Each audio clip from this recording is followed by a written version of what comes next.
so much for joining me this afternoon. It sounds like we're neighbors in Oakland. If I can just quickly introduce myself, I'm Ashley McMullen. I am a member of the board of directors for the Bellevue Literary Review, and it is my joy and honor to chat with you a little bit about one of my favorite poems in this last issue. The James Webb Telescope Detects a Heartbeat. Terry, I'm wondering if you could introduce yourself and then maybe read your poem for us.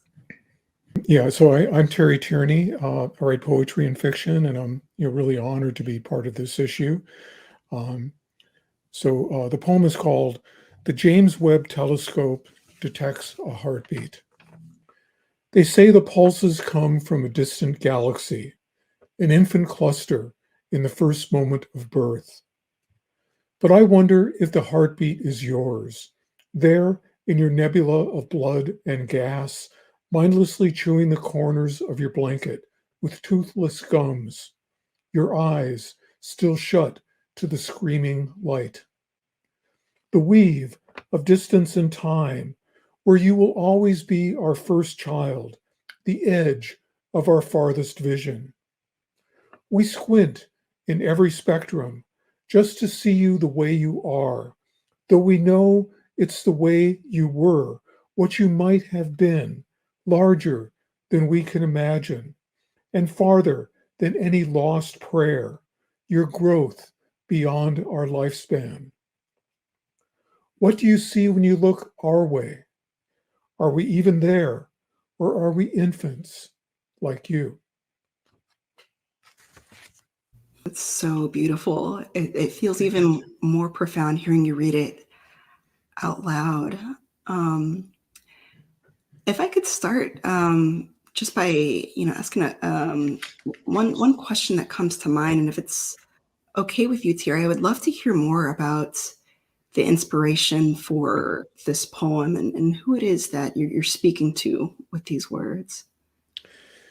Well, it is the original concept of the poem, or the inspiration for the poem. It's a poem about loss, Mhm. of course, but it's really a poem about our desire to have children, the biological heartbreaks we went through, the anxiety of adoption, which in some cases resulted in more heartbreak, Mhm. um, and it's kind of personified as a lost child. So um, in the poem, I'm speaking to the child who never was, who still exists, of course, as part of our memory, and probably always will. But that's who I'm addressing the poem to. Mm. I could sense the a bit of the heartache, but also like the mystery and the wonder in some of the questions you raised. Yeah, I also wanted to kind of ask you, as a medical professional, how did you approach the poem, or you must have some special ways that you approach literature in general, with your background. Yeah, I always say I'm a reader before anything else. Hmm. That is my first love before medicine. So for our listeners, just to add a little context there, I'm also an internal medicine physician. I practice primary care out here in the Bay Area. And, you know, words for me, particularly like this, it's just, we see so much in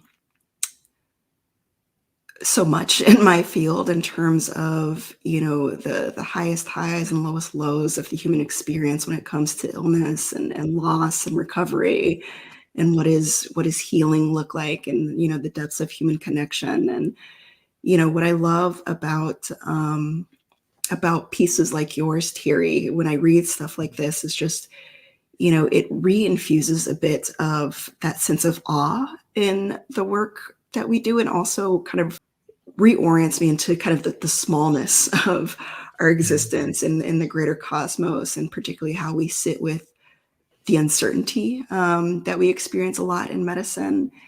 And also just like, the personal grief of not only the loss that I've seen in my profession, but also like my personal losses.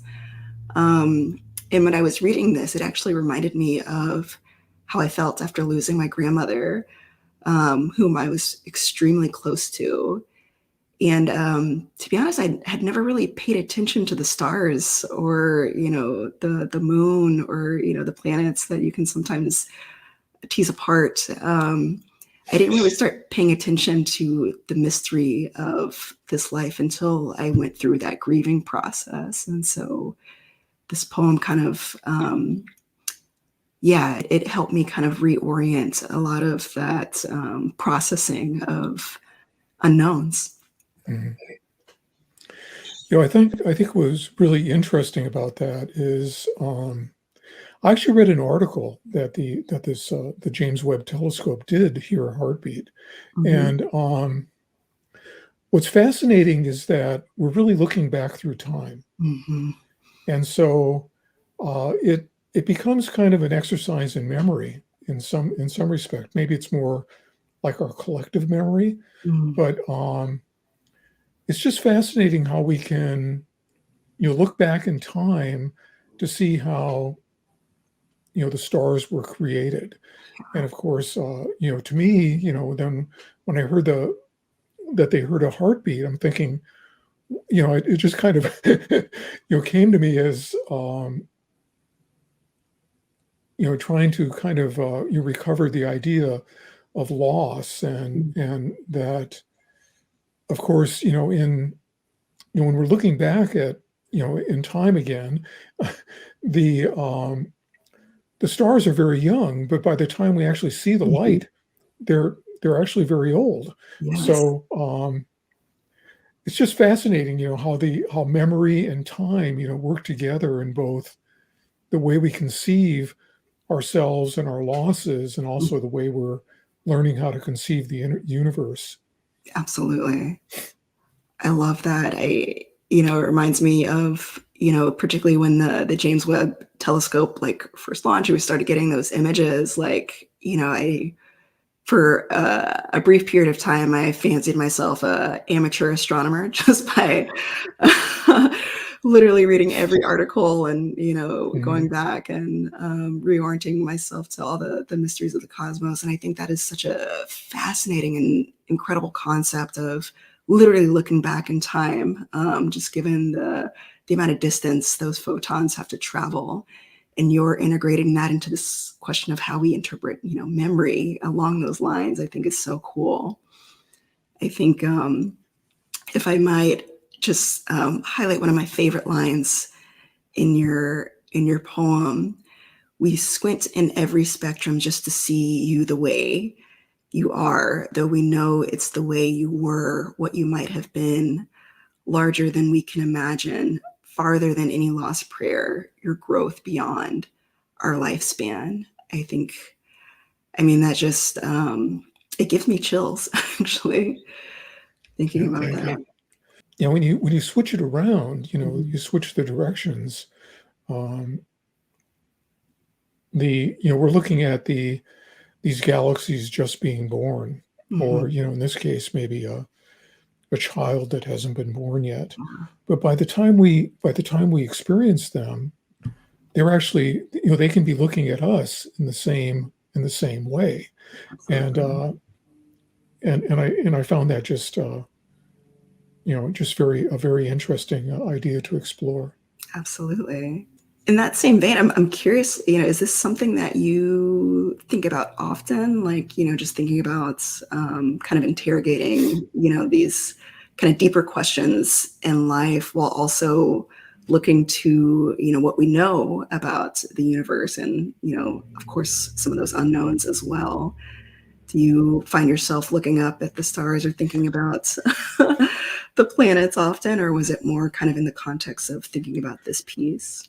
Yeah, well, a little bit of both, really. Mhm. I'm very interested in science, but I approach it more as a poet Mhm. than as a scientist. Looking Mhm. for different ways that I can interrogate our feelings and our existence and what it might mean. And and in this case, like I was saying, hearing that the telescope detected a heartbeat just rang a bell with me, and Mhm. how just the not only the simplicity but also the complexity of that kind of a an observation. So I Mhm. wanted to also ask you, as uh, you know, you have amazing biography. I read several different sketches, and you're very interested in using narrative, within medicine, to teach medicine and to understand medical things. And I'm curious to hear a little bit how that might work. Yeah. Well, I actually love your approach to science as a poet. When I think about, you know, approaching medicine from the lens of, a lover of stories and a teller of stories, it just kind of enriches the experience in so many different ways. And I think that, my journey into kind of integrating storytelling more into my practice and how I teach actually helped me get through a pretty significant period of burnout in my Mhm. training. It was a way to kind of recapture the time and the human connection, particularly in scenarios in which I was really struggling to engage with certain individuals, and really being able to take a step back and kind of get out of the algorithmic and efficiency driven mindset that can sometimes co-opt the medical experience, and really lean into, like, what story am I bringing into this setting? Like, what story am I getting Mhm. from this patient? How am I interpreting that, and how am I communicating that to my team and my colleagues? Either through verbal communication or how I write about patients in the medical chart. I've always been drawn to medical providers who are storytellers. I always say Mhm. that, I started reading Daniel Ofri's books, before I started, or right before I started medical school. And, it was the first time I realized that, you can be a doctor and a writer. And, we are in the business of collecting and telling stories just by virtue of the work that we do. And one of the things I love the most about my job as a primary care doctor is that I get to, like, really lean in and kind of watch stories unfold over time Mhm. with the patients that I take care of. And it helps me change and grow and challenges my own narratives and adds more complexity into how I think about things. And I think, that's what stories do when they're at their best, is they open our minds into a deeper awareness of some things that we may not be seeing. I think that's a wonderful way to put it. I always like to think of poetry as kind of bringing us to the edge of the unknown. Mm. That we're really trying to understand or express things that we can't quite get to, Yes, yes, and it yes. and it often feels like if you name something, you kind of lose the mystery a little Mhm, bit, and mhm. um, you lose the wonder. And Yes, so I think that, what stories and especially poetry can do is to kind of bring you to that edge, and hopefully bring the reading experience also to that edge, because I think that's where we do kind of gain at least an intuitive understanding of things that are going on around us. man, that is so well framed, particularly, like, kind of giving voice to the unknown, and the ways of expressing things that are difficult to express, which comes up a lot in medicine. I think we as a profession struggle with the unknowns and are always trying to find different ways of kind of naming things, framing a diagnosis, kind of having an understanding, which we have to do, which is, part of, the academic side of medicine is research and exploration. But, some things, particularly when it comes to those deep human experiences, beg a different medium of Mhm. expression than we often can offer. Yeah, and you're also under a lot of pressure too, because people Mhm. really do want to have the kind of black and white details of what's happening, and I'm not sure that's always available, but you have to try to express it. Exactly. It's like a lot of times it's not available, but and that's part of our job as a profession too, is to help people be comfortable with some of the nuance, and also be honest about what we do and don't know, Mhm, and sit with our patients in that unknown, which I know can be uncomfortable mhm. for us, but this is part of life. Well, Terry, I could talk to you all day. We're- but I do want to ask, just in terms of, you're obviously a seasoned writer, and a really talented and incredible one at that. I'm curious, just in terms of your relationship to BLR. Is this your first time submitting a piece to this journal, or is this your first time? Yeah, yeah, it is the first time I Mhm, submitted to BLR, and mhm, um, I guess you're in reading the you're reading the description of the journal. I wasn't sure that I quite fit, mhm, because I'm not really, um, as I say, I'm a poet. I'm not a medical professional, mhm, and but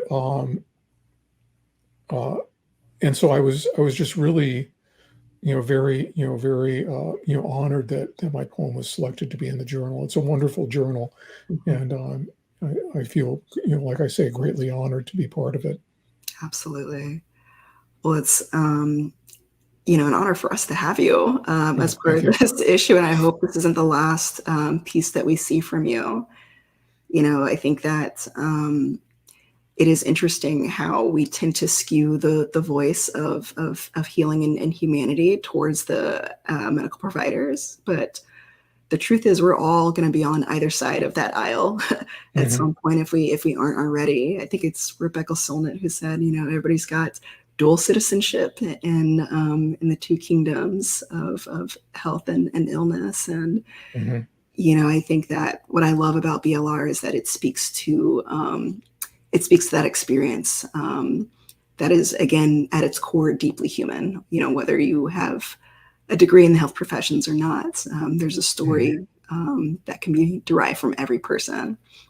Yeah, it's a wonderful journal, and I really enjoy reading it. And thank you so much for being part of it and the work that you put into it too. Absolutely. It is my pleasure.